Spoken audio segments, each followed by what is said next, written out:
Mengawali tahun 2022, Komisi Pemilihan Umum meluncurkan Hari Pemungutan Suara Pemilu 2024, tepatnya 14 Februari 2022.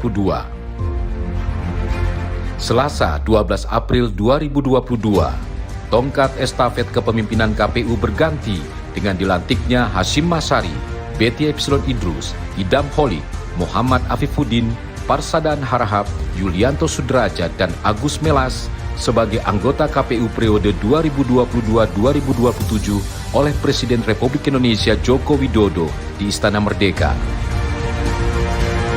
Di hari yang sama, Sekretaris Jenderal KPU Bernard Dermawan Sutrisno beserta seluruh jajaran pegawai di Sekretariat Jenderal KPU menggelar upacara penyambutan dan menegaskan kesiapan membantu anggota KPU periode 2022-2027 dalam pelaksanaan tahapan pemilu dan pilkada serentak tahun 2024.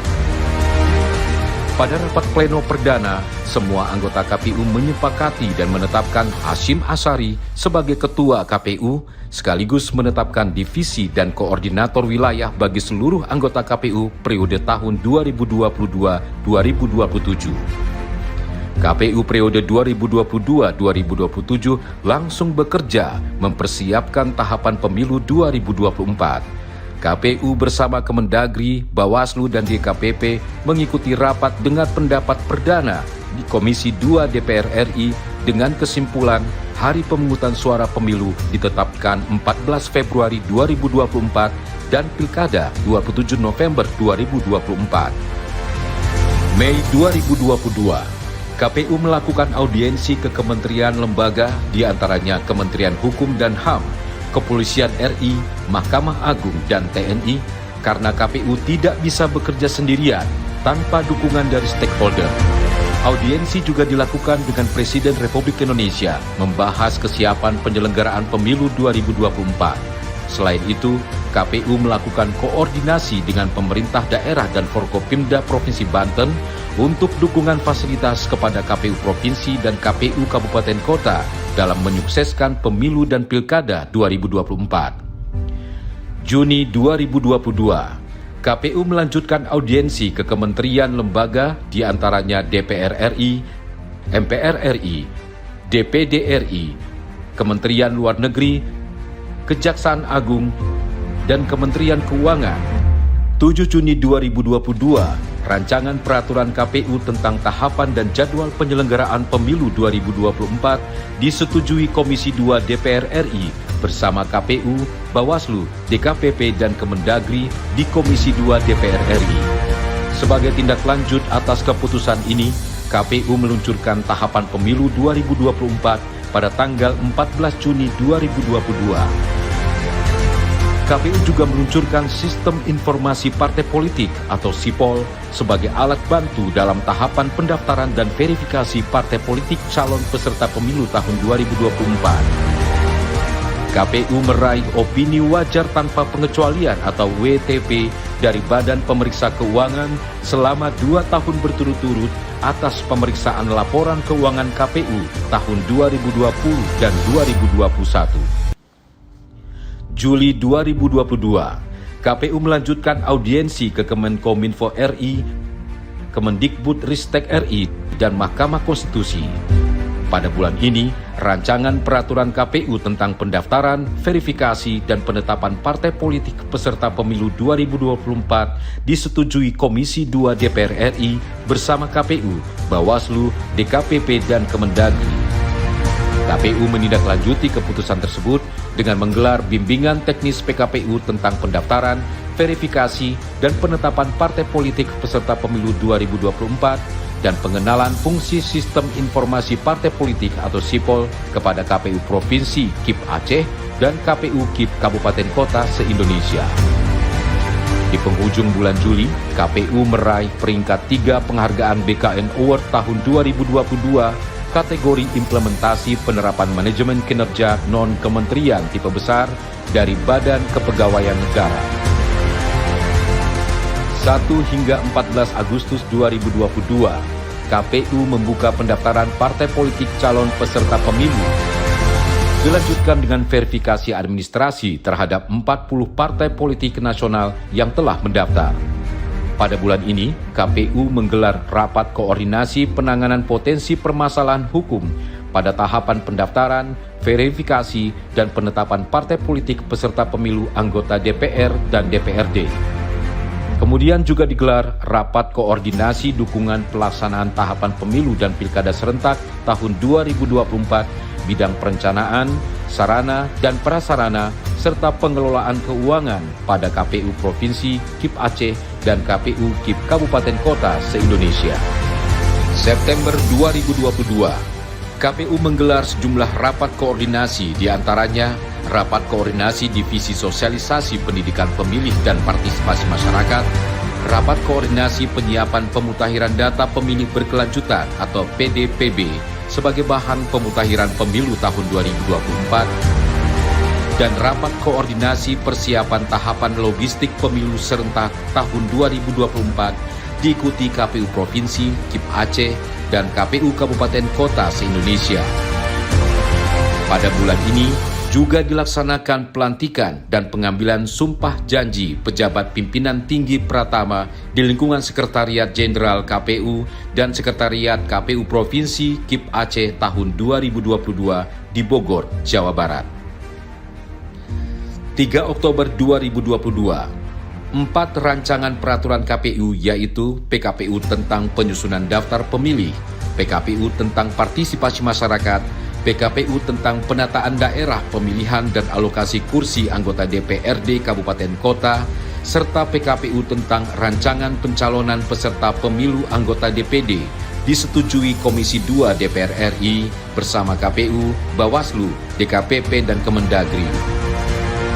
Pada bulan ini, KPU juga menyelenggarakan serah terima daftar agregat kependudukan per kecamatan atau DAK 2 dari Kementerian Dalam Negeri kepada KPU dan data agregat kependudukan WNI di luar negeri oleh Kementerian Luar Negeri kepada KPU.